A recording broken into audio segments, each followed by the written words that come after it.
So for those that don't know me, my name is Tommy Pigott, Principal Deputy Spokesperson. Stepping in for the day for Spokesperson Bruce, who is traveling with the Secretary and the President. So to start, a few remarks up top, and then I'll be happy to take some questions. So the American people can be proud that their leaders are putting their safety and security and prosperity first. This week's developments show an administration delivering boldly on its promises, and the results speak for themselves. When President Trump says he will never leave an American behind, he means it. Idan Alexander has been released from Hamas captivity and reunited with his family in Israel. This is the result of unwavering American leadership.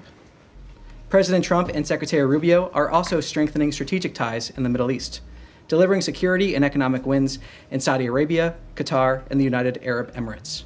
Earlier today, President Trump announced Saudi Arabia's $600 billion commitment to invest in the United States, building economic ties that will translate into jobs and opportunities for the American people and the region. Secretary Rubio will next travel to Turkey to attend the NATO informal foreign ministers meeting. Since the November election, 20 NATO allies have announced increases in defense spending, a direct result of President Trump's leadership, and a renewed commitment to peace through strength. We also welcome the ceasefire between India and Pakistan, and commend Prime Ministers Modi and Sharif for choosing the path of peace. As President Trump said, their decision reflects strength, wisdom, and fortitude. We urge both sides to maintain direct communication to preserve regional stability. Regarding Iran, negotiations continue to show progress. This administration remains clear. Iran will never be allowed to acquire a nuclear weapon. As President Trump has said, Iran can have a much brighter future. The time is right now for them to choose. And finally, the President has secured another win for American workers. An initial agreement with China to reduce China's tariffs and set a path for future discussions to open market access for American exports. As President Trump has said, the U.S. will continue to prioritize fairness, reciprocity, and results. The American people are already seeing the benefits. Inflation is down, grocery and gas prices are falling, and optimism is returning across the country. President Trump is once again delivering on his promise to make America great again. And before I take questions, I would like to thank Spokesperson Tammy Bruce and the entire team for its unwavering support. It is an honor to be here, and I look forward to answering your questions for the American people. And with that, I'll take some questions. Tommy? Yeah. Thank you. Welcome to the briefing room. Trump said today that he's ordering the cessation of sanctions on Syria. How quickly will the U.S. lift these sanctions? Is this something we could expect as soon as coming days? I have nothing additional to preview. The President obviously spoke to this, and the President has been clear he wants to see prosperity for the entire region. That's part of the purpose of this trip, so nothing to further preview in terms of a timeline. And is the U.S. pressing the UN Security Council to lift sanctions on HTS? Again, nothing to preview on that front, but as the President said, this is about making sure we can have a region with peace and prosperity, long-term prosperity. And as Caroline Leavitt said before the trip, this is about a golden age both for the American people and for the Middle East. And we're seeing that dedication with the many different announcements that the President made today. Can you give us an update on the talks between Russia and Ukraine later this week? Will Secretary Rubio be participating in those talks? What are the expectations from the U.S. side? And there's been talk about a face-to-face meeting between Zelensky and Putin. Can you tell us anything about that or talks to prepare for those talks? Well, the President has spoken to this as well. He has been clear that the meeting in Istanbul is a critical opportunity for direct talks between Russia and Ukraine. That has been clear. The President has also been clear that he wants to see those talks happen, and he's been dedicated to trying to first get that ceasefire and then an enduring peace. In terms of specifics, nothing further to preview. The President also spoke to this during his speech just a short while ago. I'd refer you to his comments there. But this is a critical opportunity to, again, have those direct talks to try to achieve that ceasefire and then that long and enduring peace. Yes. Thank you, Tom. Good to see you behind the podium. Very quick question. On Sunday, the Israeli Prime Minister Benjamin Netanyahu said that the ethnic cleansing of Gaza is inevitable and that they were targeting every house in Gaza for that purpose. So is the United States, are they okay with that kind of language, or would there be a rebuke in the future of such a thing that is clearly, speaks of a war crime? What is the position of the U.S.? Well, first, I don't accept the characterization of your question. And second, I'd say that Hamas bears sole responsibility for the war and for the resumption of hostilities. We want peace and the immediate release of all hostages. And we've also been clear from this podium and elsewhere that any departure from Gaza must be voluntary. Yeah, but you, I mean, as far as what he said, I mean, that's what came out of the cabinet meeting. I mean, independent of what we hear about Hamas and so on, and they are responsible for this. But do you have a position on the forcible removal of the Palestinians from Gaza? Look, I just answered that question. I stand by what I just said, and ultimately, Hamas bears sole responsibility for this war. Yes. Follow up on Gaza. The spokesperson last week, Tammy, mentioned that a foundation would be set up. At that time, it was very shortly. It was last week, to distribute aid into Gaza. Where does that stand now? Is this still a project? It's still in the works? Is it going to happen? And the Israeli Prime Minister also said that in the coming days he would go in full force into Gaza.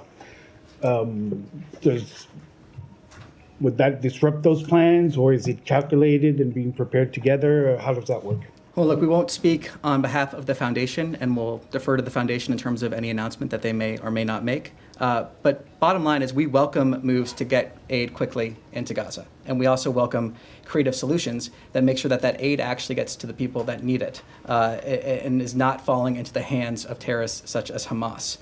So we support creative solutions to get that aid in there. We want to make sure it's done in a way where it's not falling into the hands of Hamas, that it's actually reaching the people that need it. And what is as clear as day is that the people of Gaza have suffered tremendously under Hamas. So we support those creative solutions to get aid in there, and the president has been very clear, as has Secretary Rubio. Yes.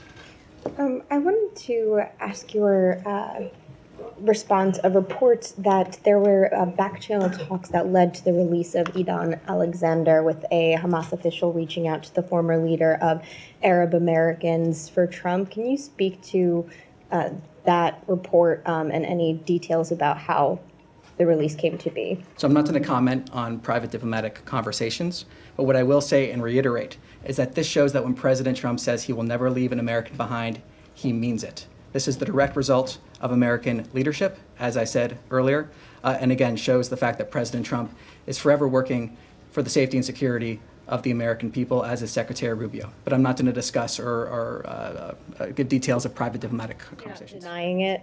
Again, whether or not that or did not happen, I'm not going to talk about private diplomatic conversations, whether or not they did or did not happen. Thank you. Yeah. Hi, thank you. Thank you, Tommy. Two, actually, one on Afghanistan and then a follow-up on Gaza. Yesterday, DHS Secretary Kristi Noem announced that the temporary protected status for Afghanistan would expire on May the 20th. She said the conditions in Afghanistan have improved enough for Afghans to return there. Does the State Department think that Afghanistan is now a safe destination for women and girls? Well, look, ultimately, when it comes to the temporary protected status, I refer you to DHS. It was always meant as a temporary measure or temporary benefit. This is the when that temporary benefit would expire. So for further questions on that, I refer you to DHS. And then just to follow up on Gaza, you said you support efforts to get aid quickly into Gaza. Here we are more than 2 months later. Like, how soon is quickly? When can we start to see food actually getting in? Well, look, I think it's important to understand, again, that we're looking for those creative solutions to get that aid in there. We're fully supportive of those measures. And it's also important to reiterate that Hamas bears sole responsibility for this conflict, as well as sole responsibility for the condition under which the people of Gaza are living. So I'm not going to put a timeline on it from here. I'm not going to speak on behalf of the foundation. But what I will reiterate is that we are supportive of creative solutions to get aid in there, but also in a way that the aid is not falling into the hands of Hamas, that it actually reaches the people that need it. Yes. Yes, Tommy, thank you. Wanted to ask you about the president's trip to the Middle East. He had some comments today in terms of talking about the way that the U.S. approaches countries in the Middle East and the criticism of past policy, saying that for too long, many American presidents have been afflicted with the notion that it's our job to look into the souls of foreign leaders and use U.S. policy to dispense justice for their sins. There's been a critique of the State Department, I think, externally by some analysts, about the changes to areas of the department that deal with issues of human rights and kind of what have been traditionally seen as U.S. values issues. Is this the president endorsing that shift in terms of the State Department's focus? Do you think that criticism that we've seen from civil society is accurate? Look, I think the results speak for themselves in terms of what President Trump and Secretary Rubio have been able to deliver for the American people. The results they've been able to deliver. President Trump is a peacemaker. He is a deal maker, and he is constantly putting Americans first. And when we approach foreign policy in a standard where we're approaching that American first perspective, that allows opportunities to pursue common interests, that allows deals to be made, that allows us to have stronger bilateral relationships where we're finding those common areas to work together on and advance those common interests. As spokesperson Bruce has said many times from this podium, just because a framework changes does not mean that the priority necessarily changes as well. Oftentimes what we're seeing in terms of how we're approaching the State Department and other aspects are a way to deliver on our priorities better, more effectively, in a way that actually delivers results for the American people. We are making sure every single dollar that we spend from the State Department under Secretary Rubio is advancing the American interest. Does it make us safer, stronger, more prosperous? And I think that's a standard that the American people expect us to have here at the State Department. They're happy to see that, and the results, again, speak for themselves with perhaps the most successful, I would argue, the most successful 100-plus days in history in this past week. The results we have seen from President Trump speak for themselves. Thank you, Tommy. A question about the new arrivals from South Africa that landed in Dulles yesterday. The UN's International Organization for Migration has told ABC that they were not involved in administering any loans. Now, typically, they would be the ones to run loans funded by the State Department to pay for refugees to come to the United States to cover those travel costs. Wondering, can you speak to how that travel was funded, or say anything more about whether the State Department is giving out any loans in this case? Well, look, I'm not going to talk about specific relationships we have with organizations. I'm also not going to talk about operational details in terms of how we're implementing the priorities laid out by the President and Secretary Rubio. The main bottom line, though, is that we are implementing those priorities. We are seeing the President's executive orders being delivered upon here at the State Department, and this is an example of that, of course, collaborating across different agencies. So we're going to continue seeing those priorities fulfilled, but I'm not going to comment here on internal operational details or specifics of that nature. Yeah, thank you, Tommy. A question on Turkey, and I have a question on Iran too. Yesterday, the Kurdistan Workers' Party (PKK) declared its dissolution and end to its armed struggle against Turkey. There were reports talking about that the U.S. played a positive role in this process as well, and even yesterday, Secretary Rubio spoke with his Turkish counterpart, and he spoke about this too. Have you played any role? Have you been involved in this? And what's your comment on that? Are you considering removing this group from the FTO? I'm not going to speak about private diplomatic conversations nor preview decisions of that nature that may or may not be made. What I can say is that we welcome the recent announcement from the Kurdistan Workers' Party on its intent to disband. The United States designated the PKK a foreign terrorist organization in 1997. Tens of thousands of people lost their lives as a result of armed conflict in the decades since the organization was founded, and the terrorist group laying down its arms is a victory for civilization. It is the United States' hope that this announcement will lead to increased stability for the region. And a question on Iran. You said that regarding Iran, negotiations continue to show progress. What progress have you made so far with Iran? And the next round of talks has been scheduled with Iran. Can you tell us what time or? Nothing to preview on that front. What I can say is the President spoke to this just in his speech a few hours ago, talking about the time for choosing for them is right now. There is a path to prosperity for Iran. He wants to see the entire region be prosperous. He's also been clear that there are two options for Iran. Iran can never have a nuclear weapon, but there are two options in regards to that, a good option and a bad option. So the President has spoken to this. He's made our priorities clear. He's made the goal clear, and I don't have anything additional to add beyond his comments there. Thank you. Thank you.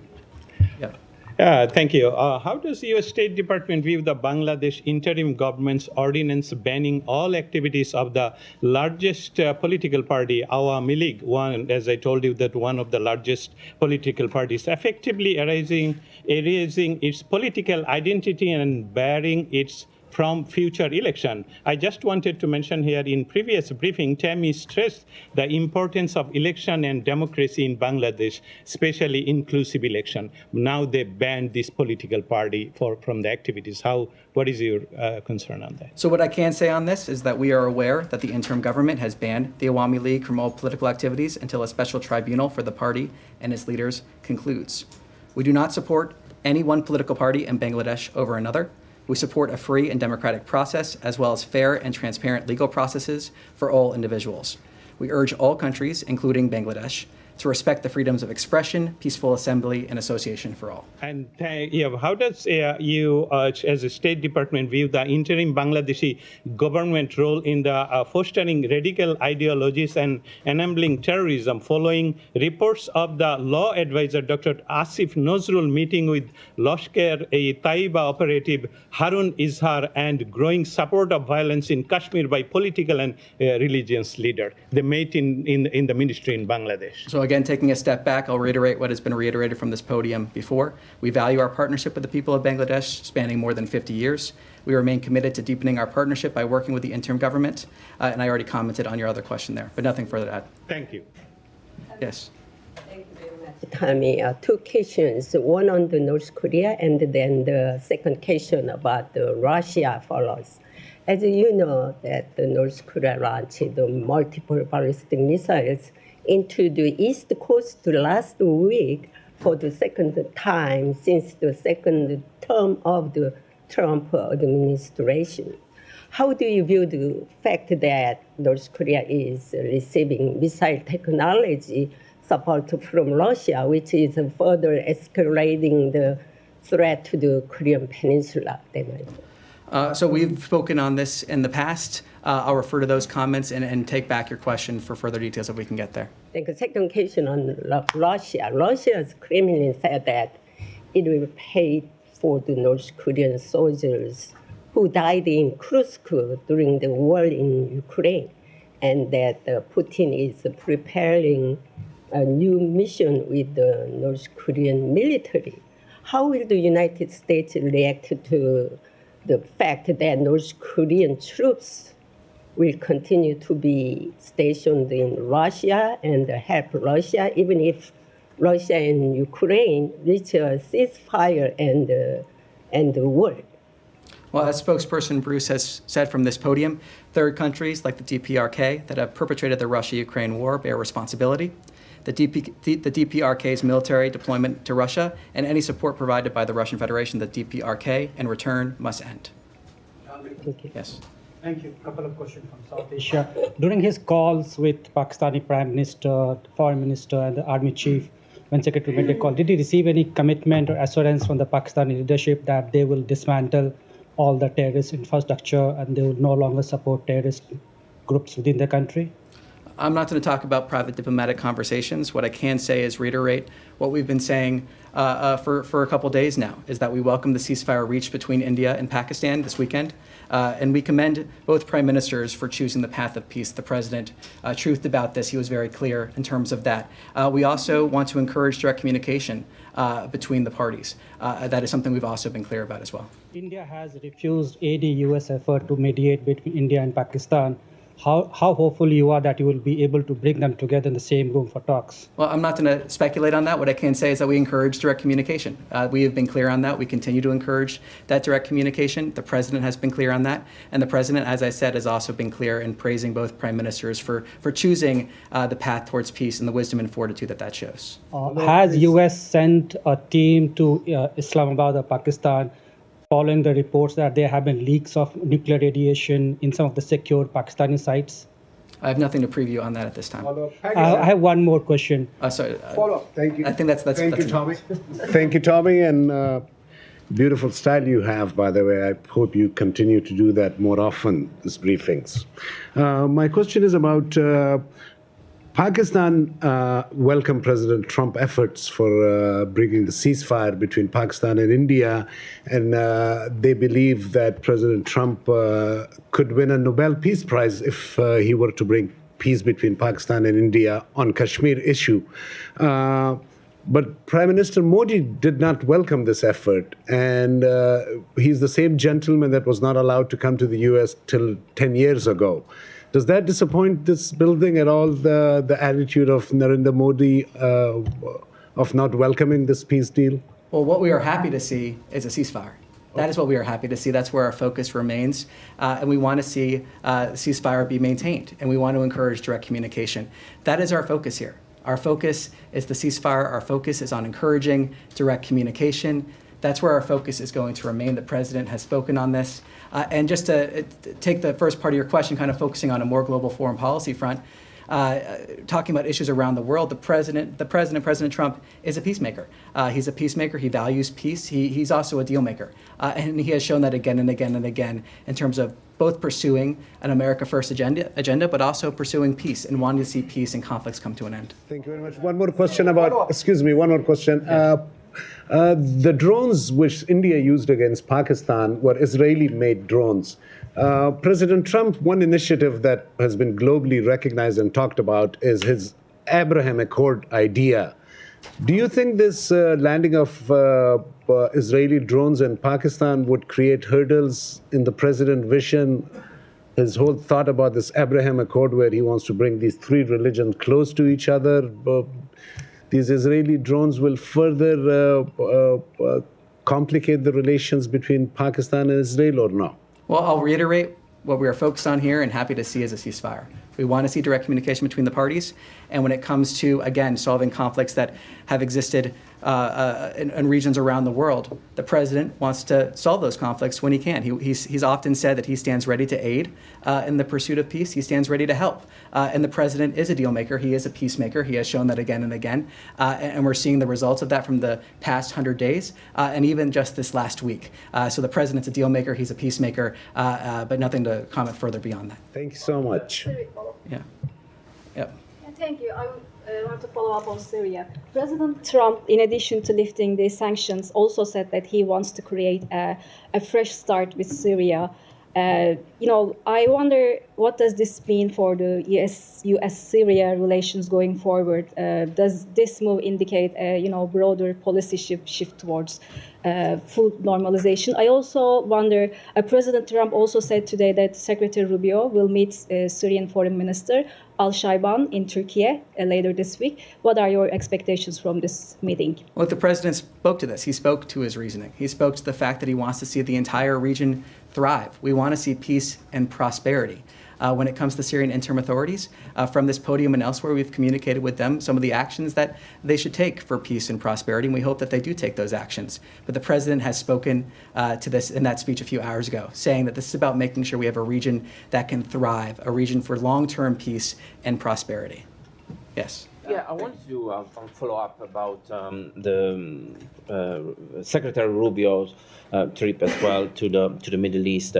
So the importance, if you can elaborate a little more, although you did some, about the relationship between the U.S. and the Middle East and how important this relationship will be also to succeed through those countries like Saudi Arabia, the Emirates, to the peace talk in between Gaza and Israel, but also to stop Iran from nuclear weapons. The president has spoken to this issue as well just a few hours ago. And he was talking about the fact that we can have great partnership with the Middle East. And we have, in many ways, already pursuing those common interests. And we want to see those common interests continue. I mentioned at the top here the $600 billion investment commitment from Saudi Arabia that was announced today. So that's just one example of the many ways that we have partnership with the Middle East pursuing common interests. And the president has been clear, both from the time of the last administration, his first visit to the region, talking about the things that we want to see. So there's a lot of opportunities in the Middle East. And again, like I said earlier, this is about a golden age for America, but we also have an opportunity to see a golden age for the Middle East and the benefits that would bring both the American people and the people in the Middle East. Thank you. Yes. Sorry, in front of you. Thank you. Yeah. Thank you so much. Two quick questions, if I may. The first on Secretary Rubio's trip to the Middle East and the second one in Latin America. In a recent past, Secretary Rubio said that the U.S. will not engage anymore with Russians and Ukrainians if both countries do not show real commitment with a permanent ceasefire. how the U.S. diplomacy describe this momentum when both sides are ready to meet in Turkey with alongside Secretary Rubio? Well, as the president has said, this is a critical opportunity to try to achieve that ceasefire and try to achieve that long peace. The president has been clear he wants to see those direct talks happen. And I think it's also important to remember that the president has brought us closer to peace when it comes to this conflict than in the years preceding him taking office. And that's a great credit to his leadership. So he wants to see those direct talks happen. This is a critical opportunity to achieve that ceasefire and then potentially achieve that long peace, ultimately with the goal of ending this conflict. As has been said so many times by President Trump, so many times by spokesperson Bruce, we want to see this conflict come to an end. That's what we want to see. Latin America, very quickly, officials from the U.S. and Brazil, they convened here in Washington, D.C. yesterday to discuss disarmament, and according to the State Department, they discussed, for example, arms control with Russia and China. If you could address this matter. Nothing further to preview than what we've already said on this, so I refer you to those comments. And with that, thank you very much. I appreciate it, and see you on Thursday. Thank you. Thank you. Good job.